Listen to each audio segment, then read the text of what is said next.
கலைவாணி வடிவான சாரதையே கலைவாணி வடிவான சாரதையே உனை துதி பாடும் என் நாவில் எழுந்தருளே உனை துதி பாடும் என் நாவில் எழுந்தருளே கலையாவும் தாய் உந்தன் திருவருளே கலையாவும் தாய் உந்தன் திருவருளே உனை கவி பாடும் இசை ஞானம் தந்தருளே உனை கவி பாடும் இசை ஞானம் தந்தருளே உனை கவி பாடும் இசை ஞானம் தந்தருளே கலைவாணி வடிவான சாரதையே உனை துதி பாடும் என் நாவில் எழுந்தருளே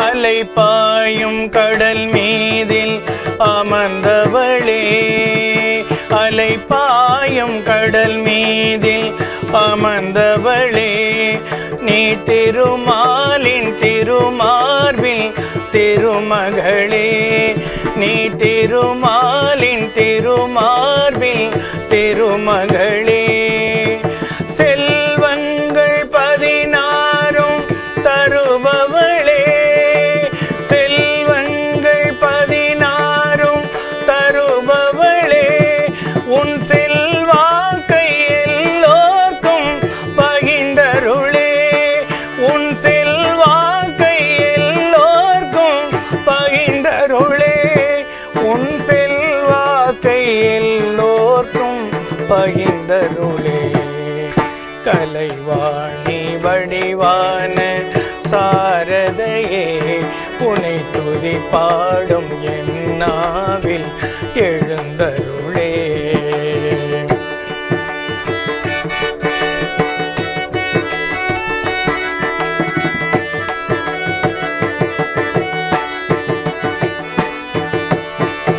உலகாளும் ஜெகன்மாதே பவதாரிணி உலகாளும் ஜெகன்மாதே பவதாரிணி நீ சிவன் மார்பில் நடமாடும் ஸ்ரீகாளினி நீ சிவன் மார்பில் நடமாடும் ஸ்ரீகாளினி குருதேவ துணையாகி வந்தவளி குருதேவ துணையாகி வந்தவளி ஜெகத்குருவாகி அருள் ஞானம் தந்தவளி ஜெகத்குருவாகி அருள் ஞானம் தந்தவளி ஜெகத்குருவாகி அருள் ஞானம் தந்தவளி கலைவாணி வடிவான சாரதையே உனை துதி பாடும் என் நாவில் எழுந்தருளே கலையாவும் தாய் உந்தன் திருவருளே கலையாவும் தாய் உந்தன் திருவருளே உனை கவி பாடும் இசை ஞானம் தந்தருளே உனை கவி பாடும் இசை ஞானம் தந்தருளே கலைவாணி வடிவான சாரதையே உனை துதி பாடும் என் நாவில் எழுந்தருளே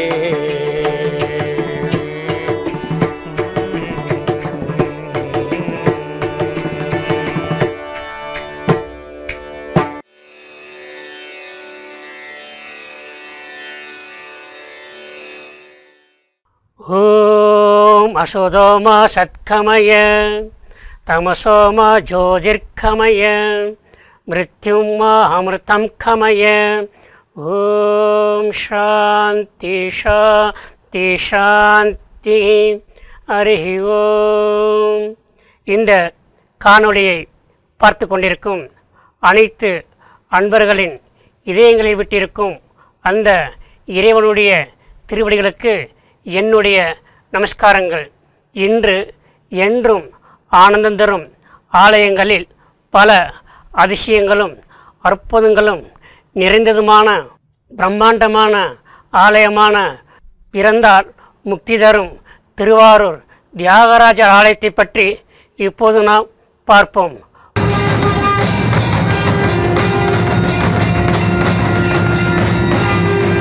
பல பிரம்மாண்டங்கள் அடங்கிய ஆலயத்தை பார்ப்பதற்கு முன்னால் பிரம்மாண்டத்திற்கு சொந்தக்காரராக உள்ள தியாகேஸ்வரரின் ஆரத்தியை இப்போது தரிசிக்கலாம்.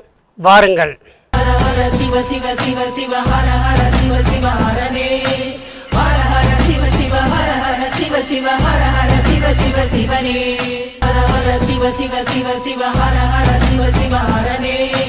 பொதுவாக தியாக ராஜா, ராஜா என்றால் மன்னன், மன்னனுக்கே உரித்தான பிரம்மாண்டமான ஆலயம், பிரம்மாண்டமான கமலா தீர்த்தம் தியாகராஜ பரமர் அவர்கள் பக்தர்களுக்கு காட்சியளித்த வண்ணம் இருக்கின்றன. எந்த ஆலயத்தில் இல்லாத ஒரு அதிசயம், இங்கு 2 கருவறை சன்னதிகள் உள்ளன. அதேபோன்று 2 தாயார் சன்னதிகளும் இங்கு காணப்படுகின்றன. இத்தகைய அதிசயமிக்க கருவறையிலுள்ள தெய்வத்தினுடைய பெயர் திருமூல நாட்டநாதர் என்றும், தேவிகை பெருமாள் என்றும், புற்றிடங்குண்டார் என்றும், வான்மீக நாதர் என்றும் பல வகை பெயர்களால் பக்தர்கள் அழைத்த வண்ணம் வழிபட்டு வணங்கி வருகின்றனர்.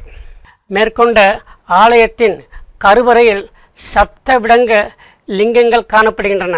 சப்தம் என்றால் 7, விடங்கம் என்றால் ஒளிப்படாத லிங்கம் என்று கூறப்படுகின்றது. இத்தகைய லிங்கம் மணலால் வடிக்கப்பட்ட காரணத்தினால் இந்த லிங்கத்திற்கு அபிஷேகம் நடைபெறுவதில்லை. அதேபோன்று இங்குள்ள பக்தர்கள் பஞ்சபூதங்களில் மண் ஸ்தலமாக மக்கள் வழிபட்டு பயன்பெற்ற வண்ணம் இன்றும் இருக்கின்றனர். இத்தகைய அதிசயம் மிகுந்த லிங்கத்தை முதலில் விஷ்ணு பகவான் வழிபட்டு வந்தார், பின்னர் பிரம்மதேவர் வழிபட்டு வந்தார், பின்னர் இந்திரன் வழிபட்டு வந்தார். அதன் பின்னர் முகுந்த மகா சக்கரவர்த்தி அவர்கள் இந்த அற்புதமான லிங்கத்தை வழிபட்டு வந்து கொண்டிருந்தார். இத்தகைய அதிசயமும் அற்புதம் நிறைந்த லிங்கம் திருவாரூருக்கு எவ்வாறு வந்தது என்பதை பற்றி பார்க்கும் பொழுது மிக ஆச்சரியமாக இருந்தது. ஆதி காலத்தில் அசுரர்களுக்கும் தேவர்களுக்கும் போர் மூண்டது. அவ்வாறு போர் நடக்கின்ற சமயத்தில் தேவர்களுக்கு போதுமான படைபலம் இல்லாத காரணத்தினால் இந்திரன் முகுந்த சக்கரவர்த்தியுடைய உதவியை நாடினான். முகுந்த சக்கரவர்த்தி அவர்கள் இந்திரனுக்கு உதவியோடு அல்லாமல் போரிலும் கலந்து கொண்டார். முகுந்த சக்கரவர்த்தி அவர்கள் கடினமாக போர் புரிந்து தேவர்களுக்கு வெற்றி வகையை தேடித்தந்தார். இதன் விளைவாக இந்திரன் முகுந்த சக்கரவர்த்தியை தேவலோகத்துக்கு அழைத்து சென்று, இந்த தேவலோகத்தில் உங்களுக்கு எது தேவையோ எடுத்துக்கொள்ளலாம் என்று இந்திரன் முகுந்த சக்கரவர்த்தியிடம் கூறினார். முகுந்த சக்கரவர்த்தி அவர்கள் சிறிது சிந்தித்து இந்திரனிடம் தாங்கள் நீண்ட வருடமாக பூஜித்து வந்த அந்த லிங்கம் எனக்கு வேண்டும் என்று கேட்க, இந்திரன் இதை சற்றும் எதிர்பார்க்கவில்லை. இருந்தாலும் நாளை நீங்கள் வந்து அந்த லிங்கத்தை எடுத்துக்கொள்ளலாம் என்று முகுந்த சக்கரவர்த்தியிடம் இந்திரன் கூறினார். மறுநாள் இந்திரன் தான் வழிபட்ட லிங்கத்தை போல் 6 லிங்கங்களை மேலும் உருவாக்கி 7 லிங்கங்களாக வரிசையாக வைக்கப்பட்டிருந்தான். அப்போது முகுந்த சக்கரவர்த்தி அவர்களை கூப்பிட்டு, இந்த லிங்கத்தில் எந்த லிங்கம் உங்களுக்கு தேவையோ நீங்கள் எடுத்துக்கொள்ளலாம் என்று இந்திரன் கூறினான். முகுந்த சக்கரவர்த்தி அவர்கள் இந்திரனின் சூழ்ச்சியை கண்டுகொண்டார். பின்னர் சிவபெருமானை மனதார வேண்டி உண்மையான லிங்கம் எதுவோ அந்த லிங்கத்தை அவர் எடுத்துக்கொண்டார். இவ்வாறு இந்திரன் மிக ஆச்சரியத்தோடு முகுந்த சக்கரவர்த்தியை பார்த்து, இந்த உண்மையான லிங்கத்தோடு அந்த 6 லிங்கங்களையும் நீங்கள் எடுத்துக்கொள்ளுங்கள் என்று கூறினார். இவ்வாறு 7 லிங்கங்களை பூலோகத்திற்கு கொண்டு வந்து சப்த விடங்க ஆலயங்களை நிர்மாணித்து முகுந்த சக்கரவர்த்தி அவர்கள் வழிபட்டு வந்தார். அத்தகைய அதிசயமும் அற்புதமும் நிறைந்த சப்தவிடங்கள் ஆலயங்கள் எவை எவை என இப்போது நாம் பார்ப்போம். திருவாரூரில் மூலமூர்த்தியாக உண்மையான லிங்கத்தை வைத்து அவர் வழிபட்டார். அதுக்கு வீதி விடங்கன் என்றும், நாகப்பட்டினத்தில் சுந்தர விடங்கன் என்றும், திருநள்ளாறில் நகர விடங்கன் என்றும், திருமறைக்காடு புவனி விடங்கன் என்றும், திருக்காரையில் ஆதி விடங்கன் என்றும், திருவாய்மூரில் நீல விடங்கன் என்றும், திருக்குவளையில் அவனி விடங்கன் என்றும் இவ்வாறு சப்த விடங்க ஆலயத்தை நிர்மாணித்தார். இத்தகைய அதிசயமும் அற்புதம் நிறைந்த ஆலயத்தை இப்போது தரிசிக்கலாம் வாருங்கள். திருவாரூர்ல வீதி விடங்கர்னு, திருநள்ளாறுல நாக விடங்கர், நாகப்பட்டினத்துல சுந்தர விடங்கர், திருக்காராயில ஆதி விடங்கர், திருக்குவளையில அவனி விடங்கர், திருவாய்மூர்ல நீல விடங்கர், வேதாரண்யத்துல புவனி விடங்கர். மேற்கொண்ட சப்த விடங்களில் திருவாரூரில் உண்மையான லிங்கத்தை வழிபட்டு அதற்கு சாயரட்சகை வழிபாட்டையும் அவர் தினசரி செய்து வந்தார். அந்த வழிபாட்டின் போது இந்திரன் வந்து தரிசிப்பதாக ஐதீகம் என கூறப்படுகின்றது. அதேபோன்று இந்த லிங்கத்திற்கு எந்த ஆலயத்திலும் இல்லாத பிரதோஷ வழிபாடு தினசரி நடக்கின்றது. பொதுவாக சிவ ஆலயங்களில் மாதத்தில் 2 முறை பிரதோஷ வழிபாடு நடக்கும். ஆனால் இந்த ஆலயத்தில் மட்டும் தினசரி பிரதோஷ வழிபாடு நடப்பது ஒரு அதிசயமாக காணப்படுகின்றது. இத்தகைய தியாகராஜர் கைகளில் 2 கத்திகளோடு காணப்படுகின்றார்.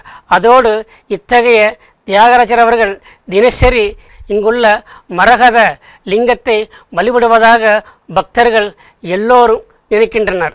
இவ்வாறு மேற்கொண்ட அதிசயமும் அற்புதம் நிறைந்த ஆலயத்தை கட்டிய முசுகுந்த சக்கரவர்த்தியினுடைய வரலாற்றை இப்போது நாம் பார்ப்போம்.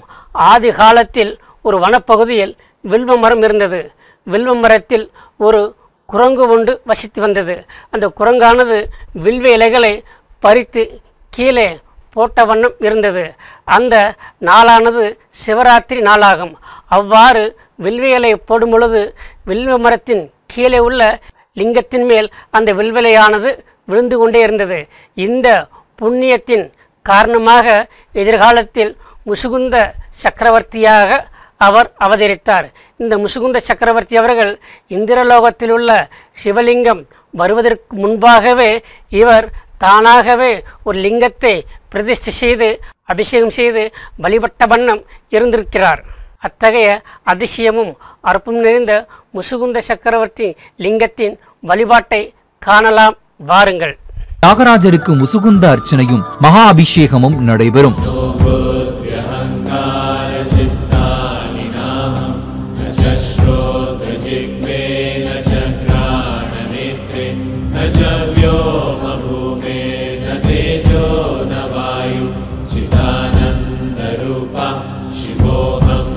மேற்கொண்ட கருவறையின் அதிசயத்திற்கு பின்னர் திருவாரூரில் மிக பிரம்மாண்டமான ஆலயமான தியாகேஸ்வரரின் ஆலயத்தை பற்றி இப்போது நாம் பார்ப்போம். பொதுவாக கோவில் என்றாலே சிதம்பரத்தை மட்டும்தான் குறிக்கும். ஆனால் சிதம்பரத்தை காட்டிலும் பழமையானதும் பெரிய ஆலயமாக திருவாரூர் ஆலயம் விளங்குகின்றது. அதாவது ஆலயத்தின் பரப்பளவு 5 வேலி, அதோடு செங்கலூர் ஓடையும் 5 வேலி. அதேபோன்று ஆலயத்தின் முன்புறமாக உள்ள கமலாலய தீர்த்தமும் 5 வேலி என்று மிக பரந்த பரப்பளவில் இந்த ஆலயம் இன்றும் பக்தர்கள் தரிசித்த வண்ணம் இருக்கின்றன. அதோடு மட்டுமல்லாமல் தேவாரம் பாடல்பட்ட ஸ்தலமாகவும் 12 திருமுறைகளால் பாடல்பட்ட ஸ்தலமாகவும் பாடல்பட்ட ஸ்தலங்களில் 182வது ஸ்தலமாக இன்னும் காட்சியளித்த வண்ணம் இருக்கின்றது. அதோடு மட்டுமல்லாமல் சப்த விடங்க ஸ்தலங்களில் முதன்மையானதும் அதேபோன்று சைவ சமயத்தின் தலைமை மடமாக திருவாரூர் விளங்குகின்றது. இத்தகைய ஆலயத்தில் யமபெருமானே சண்டிகேஸ்வரராக காட்சியளிக்கின்றார்.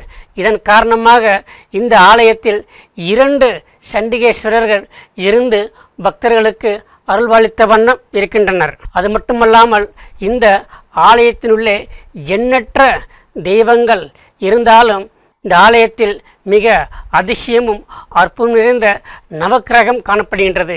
இந்த ஆலயத்தில் நவக்கிரகங்கள் ஒரே நேர்கோட்டில் பக்தர்களை பார்த்த வண்ணம் காட்சியளித்த வண்ணம் இருக்கின்றன.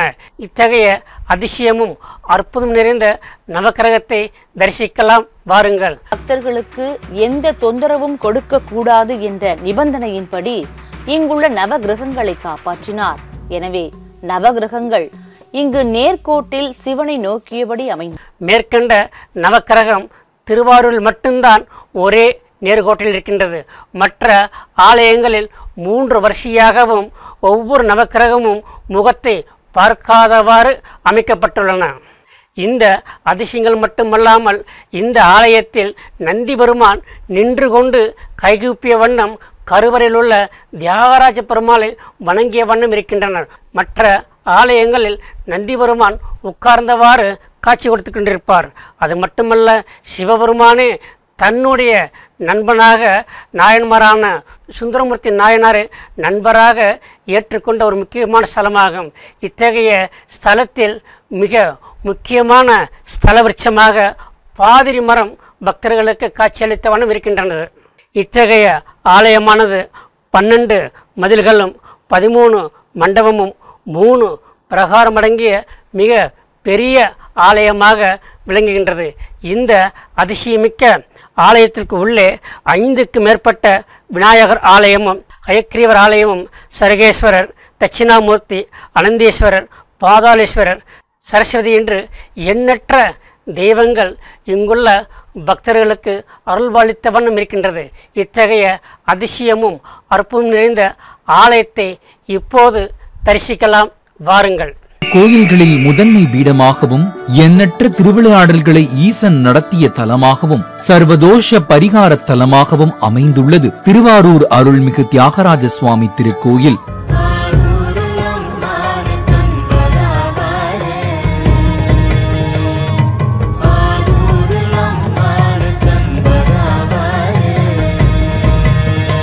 மூர்த்தி தலம் தீர்த்தம் கொண்ட முதன்மை தலமான இங்கே திருமால், பிரம்மா ஆகியோர் தியாகராஜ சுவாமியை வணங்கி அருள் பெற்றதாக புராணங்கள் கூறுகின்றன. தியாகேச பெருமான் அருள் பாலிக்கும் சப்த விடங்க தலங்களில் மூலாதார தலமே திருவாரூர் தியாகராஜ சுவாமி திருக்கோயில். மேற்கொண்ட ஆலயத்தின் உள்ளே 15 தீர்த்த கிணறுகள் இருக்கின்றன. 3 தோட்டங்களும் இருக்கின்றன. அதோடு அந்த ஆலயத்தில் 365 நாட்களை குறிக்கும் வண்ணம் 365 லிங்கங்கள் உள்ளே பிரதிஷ்டை செய்யப்பட்டு பக்தர்களால் வழிபட்டு இன்றும் இருக்கின்றனர். 9 ராஜகோபுரங்கள், 86 விநாயகர் ஆலயங்கள், 26 உபகோயில்கள் என்று மிக பிரம்மாண்டமான ஆலயமாக இன்றும் காட்சியளித்த வண்ணம் இருக்கின்றது. இத்தகைய ஆலயத்தின் உள்ளே மற்றொரு அதிசயம் காணப்படுகின்றது. எந்த ஆலயத்திலும் இல்லாத அளவுக்கு இந்த ஆலயத்தில் 2 தாயார் சன்னதிகள் இருந்து கொண்டு அருள்பாலித்த வண்ணம் இருக்கின்றன. அது மட்டுமல்லாமல் விஷ்ணுவின் மனைவியான லட்சுமி தேவி திருமாங்கல்யத்தை பூஜித்த இடமாகவும் கருதப்படுகிறது. இந்த ஆலயத்தில் நீலாத் பலாம்பிகை தேவியானவர் முருகப்பெருமானினுடைய சுண்டு விரலை பிடித்த வண்ணம் இருக்கின்றார். அதேபோன்று தன்னுடைய வலது கரத்தில் கருங்குவளை மலர் ஏந்திய வண்ணம் இருக்கின்றார். இத்தகைய அதிசயமிக்க தேவியை பல இல்லறத்தாரர்கள் தினசரி வழிபட்டு பயன்பெற்ற வண்ணம் இருக்கின்றன. அதேபோன்று மற்றொரு தாயார் சன்னதியான கமலாம்பாள் ஆவார். இவர் எப்போதும் தவக்கோலத்தில் இருந்தபடியே இருப்பார். இவருடைய விக்கிரகம் மந்திர எழுத்துக்களால் ஆனதாக அதிசயத்தோடு காட்சியளித்த வண்ணம் இருக்கின்றார். அன்னையின் நெற்றியில் சந்திரனை சூடிய யோகியாக காட்சியளிக்கின்றார். இத்தகைய யோகி ரூபத்தில் உள்ள கமலாம்பாளை தேவியை கமலா பீடம் என்று பக்தர்கள் அழைத்து அவரை தினசரி வழிபட்டு பலனடைந்த வண்ணம் இன்று ஆனந்தமாக இருக்கின்றனர். மேற்கொண்ட தாயார் சந்நிதிக்கடுத்து திருவாரூரில் உள்ள பிரம்மாண்டமான ஆலயத்திற்கு ஏற்றாற்போல் பிரம்மாண்டமான கமலா தீர்த்த தெப்பக்குளத்தை பற்றி இப்போது பார்ப்போம். இந்த தீர்த்தத்தில் எப்போதும் நீர் நிறைந்த வண்ணம் வற்றாமல் இருந்து கொண்டே இருக்கின்றன. காரணம், இந்த தீர்த்தமானது மணிமுத்தாறு நதியோடு இணைக்கப்பட்டுள்ளது. இதன் காரணமாக எப்போதும் பக்தர்களுக்கு நீராடுவதற்கு ஏற்றாற்போல் நீர் நிறைந்த வண்ணம் காட்சியளித்து கொண்டிருக்கின்றார். அதோடு மட்டுமல்லாமல் ஆதி காலத்தில் சுந்தர நாயனார் சில தங்கக்காசு அடங்கிய மூட்டைகளை மணிமுத்தாறில் போட்டுவிட்டு நான் திருவாரூரில் உள்ள கமலா தீர்த்தத்தில் இந்த நாணயங்களை எடுத்துக்கொள்கிறேன் என்று மணிமுத்தாறில் போட்டுவிட்டார்.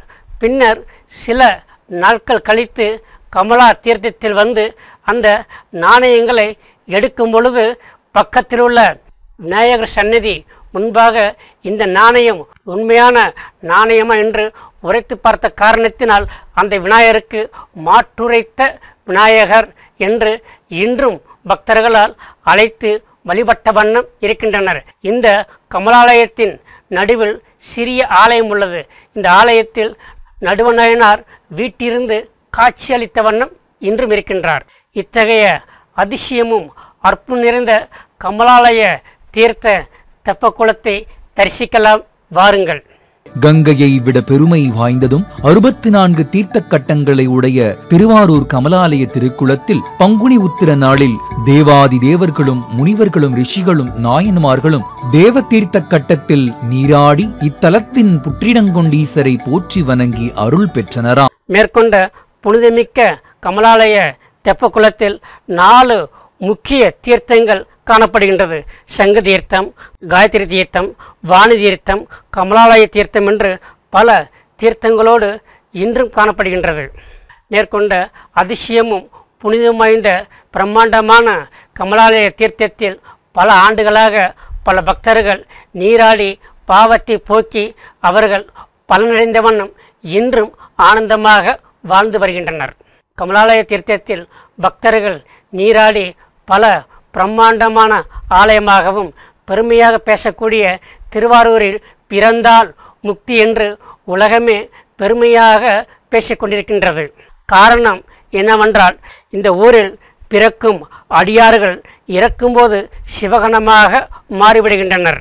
இதனால் என்னவோ எண்ணற்ற அடியார்கள் திருவாரூரில் வந்து தியாகராஜ பெருமானை வழிபட்ட வண்ணம் இருக்கின்றன. அது மட்டுமல்லாமல் பல சிவனடியார்கள் பல அதிசயங்களை நிகழ்த்திய வண்ணம் இருக்கின்றனர். உதாரணமாக நபி நந்தி நாயனார் அவர்கள் நீரை வைத்து விளக்கில் ஊற்றி தீபத்தை எரிய செய்தார். அது மட்டுமல்ல, சுந்தரமூர்த்தி நாயனாருக்கு வலதுகண் இங்கு கிடைக்கப்பட்டதாக புராணங்கள் கூறுகின்றன. அதோடு மட்டுமல்லாமல் எதற்காக திருவாரூர் சிவனடியார்கள் குவிந்த வண்ணம் வந்த வண்ணம் இருக்கின்றார்கள் என்று பார்த்தால் எந்த ஆலயத்திலும் இல்லாத ஒரு அதிசய விழா இங்கு கொண்டாடப்படுகின்றது. அதாவது பாத தரிசனம் விழா என்று அழைக்கப்படுகின்றது. ஆதி காலத்தில் எல்லா அடியார்களும் ஆண்டவனுடைய திருவடியை பற்றி கொண்டு பக்தி செலுத்தி முக்தி அடைந்த வண்ணம் இருந்து கொண்டிருக்கின்றனர். அத்தகைய திருவடி தரிசனம் திருவாரூர் 2 நாட்களுக்கு மட்டுமே சிவபெருமான் தரிசனம் கொடுத்து கொண்டு இருக்கின்றார். அதாவது தினசரி திருவாரூரில் உள்ள தியாகராஜ பெருமான் அவர்கள் தினசரி முக தரிசனத்தை மட்டுமே பக்தர்களுக்கு கொடுத்த வண்ணம் இருப்பார். ஒரு குறிப்பிட்ட நாளில் மட்டும்தான் திருவடி தரிசனத்தை பக்தர்களுக்கு காட்டி அருள் புரிவதாக இங்கு கூறப்படுகின்றது. இதன் காரணமாக திருவடி திருவிழாவை தரிசிப்பதற்காக எண்ணற்ற அடியார்கள் திருவாரூருக்கு வருவது வழக்கமாக இருக்கின்றன. இதனால தான் என்னவோ திருவடி தரிசனம் பெற்றால் முக்தி நிச்சயம் என்று எல்லா அடியார்களும் நினைத்து கொண்டிருந்தனர். அதாவது வருடத்திற்கு ஒருமுறை மார்கழி திருவாதிரை சமயம் பகவான் இடதுபாத தரிசனத்தை பக்தர்களுக்கு காட்சியளித்த வண்ணம் இருக்கின்றார். அதே ஒன்று பங்குனி மாதம் உத்தர நாளில் வலது பாத தரிசனத்தை பக்தர்களுக்கு காட்டிய வண்ணம் இருக்கின்றார். இத்தகைய அற்புதமும் அதிசயம் நிறைந்த அந்த பாத தரிசனத்தை நீங்களும் கண்டுகளிக்கலாம் வாருங்கள். ஆனால் ஆண்டிற்கு 2 முறை மட்டுமே தியாகராஜரின் பாதத்தை நாம் காணலாம். மார்கழி திருவாதிரையிலும் பங்குனி உத்திரத்திலும் அவரது பாத தரிசனம் காணும் நிகழ்ச்சியை விழாவாக கொண்டாடுகிறார்கள். மேற்கொண்ட பாத தரிசனத்தை பல ஆண்டுகளாக பல பக்தர்கள் தரிசித்து பக்தி செலுத்து முக்தி அடைந்த வண்ணம் இன்றும் இருக்கின்றனர். மேற்கொண்ட பாத தரிசனம் ஆல அதிசயம் அடியார்கள் அதிசயத்தோடு இப்போது திருவாரூரில் உள்ள மிக பிரம்மாண்டமான தேர் அதிசயத்தை பற்றி இப்போது நாம் பார்ப்போம்.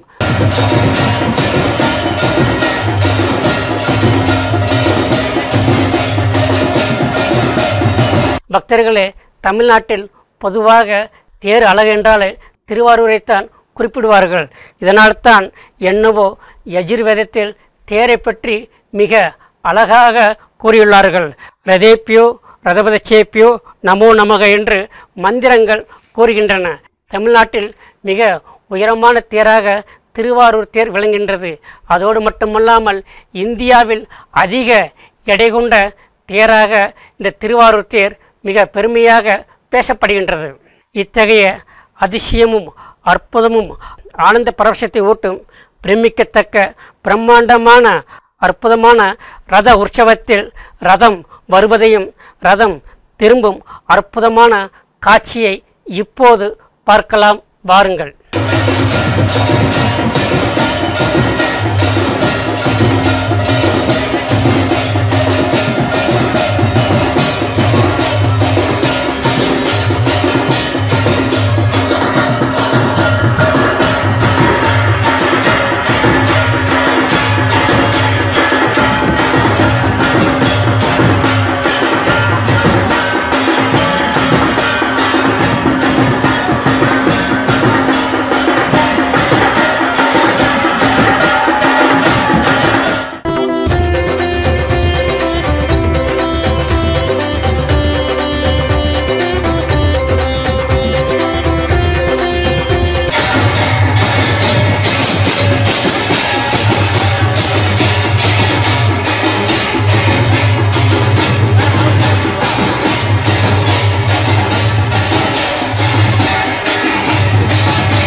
மேற்கொண்ட தேரானது பெரிய தேர் என்பதால் இவற்றை ஆழித்தேர் என்று அழைக்கப்படுகின்றன.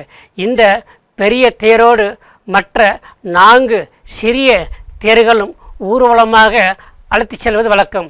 அந்த 4 சிறிய தேர்களில் கணபதி, முருகன், நீலத்தம்பாள், சண்டிகேஸ்வர் என்று பல தெய்வங்கள் ரதத்தில் பவனி வரும் அற்புதமான காட்சியை அடியார்கள் தரிசனம் பெற்று பலன் பெற்ற வண்ணம் இன்றும் இருக்கின்றனர். மேற்கொண்ட அதிசயம் நிறைந்த தேரை பற்றியும் ஆலயத்தை பற்றியும் பல நூல்கள் பெருமையாக பேசப்பட்டிருக்கின்றன. உதாரணமாக தேவாரம், மும்மணி கோவை, 11 திருமுறைகள், பெரியபுராணம், திருவிசைப்பா என்று பல நூல்கள் திருவாரூர் ஆலயத்தை பற்றியும் தியாகேஸ்வரர் பற்றியும் மிக பெருமையாக பேசப்பட்டு வருகிறது. மேற்கொண்ட ஆலயத்தில் மற்றொரு அதிசயம் என்னவென்றால், ஆண்டவன் அஜபா நடனத்தை இந்த திருவாரூரில்தான் நடனமாடி காட்டுகின்றார். அஜபா நடனம் என்பது ஆண்டவன் உட்கார்ந்த நிலையிலேயே ஆடி காட்டுவதாகும். இத்தகைய அதிசயமும் அற்புதம் நிறைந்த ஆண்டவனின் அஜபா நடனத்தை பக்தர்கள் கண்டுகளித்து மிக பரவசத்தோடு காட்சியளித்தவன் இருக்கின்றன. இத்தகைய பிரம்மாண்டமான ஆலயம், பிரம்மாண்டமான கமலா தீர்த்தம் என்று பல பிரம்மாண்டங்களை அடங்கிய ஆலயத்தை பார்க்க வேண்டுமென்றால் முதலில் நாம் சென்னையிலிருந்து திருச்சிக்கு செல்ல வேண்டும். திருச்சியிலிருந்து தஞ்சாவூர், தஞ்சாவூரிலிருந்து 65 கிலோமீட்டர் தூரத்தில் திருவாரூர் என்ற ஒரு புனித சேத்திரம் இருக்கின்றது. அந்த திருவாரூரில் தியாகராஜ பெருமாள் ஆலயம் எங்கே என்று கேட்டு பல பக்தர்கள் தரிசித்த வண்ணம் பயன்பெற்ற வண்ணம் இருக்கின்றன. இத்தகைய பெருமைமிக்க திருவாரூர் ஸ்தலத்தை பிறக்க வீடளிக்கும் ஸ்தலமாக சான்றோர்கள் பெருமையாக பேசப்படுகின்றனர். இத்தகைய ஆலயத்தில் பல ஆண்டுகளாக பல மகான்கள் தரிசித்து முக்தி அடைந்த வண்ணம் இருக்கின்றனர். உதாரணமாக விரண்மீண்ட நாயனார், கமலமுனி சித்தர், மாணிக்க வாசகர், செருத்துறை நாயனார், இசைஞானி, தண்டியடிகள், நந்தியடிகள் என்று பல மகான்கள் திருவாரூர் தியாகராஜ பெருமானை தரிசித்து பலன் பெற்ற வண்ணம் இருக்கின்றன. இதேபோல் இந்த காணொளியை பார்த்து கொண்டிருக்கும் அனைத்து அன்பர்களும் வாழ்க்கையில் ஒரு முறையாவது பல பிரம்மாண்டங்கள் அடங்கிய அதிசயமும் அற்புதம் நிறைந்த திருவாரூர் தியாகராஜ பெருமானை நாம் வழிபடுவதன் மூலம் அவருடைய ஆசீர்வாதத்தால் எல்லோரும் வாழ்க்கையில் என்றும் எப்போதும் ஆரோக்கியம், ஆனந்தம், அமைதியை பெற்று வளமோடு வாழ எல்லா வல்ல இறைவனை பிரார்த்தனை செய்து நான் நிறைவு செய்கின்றேன். ஓம் சாந்தி சாந்தி சாந்தி. ஹரி ஓம் தர்ஷத். ஸ்ரீராமகிருஷ்ணார்ப்பணமஸ்து.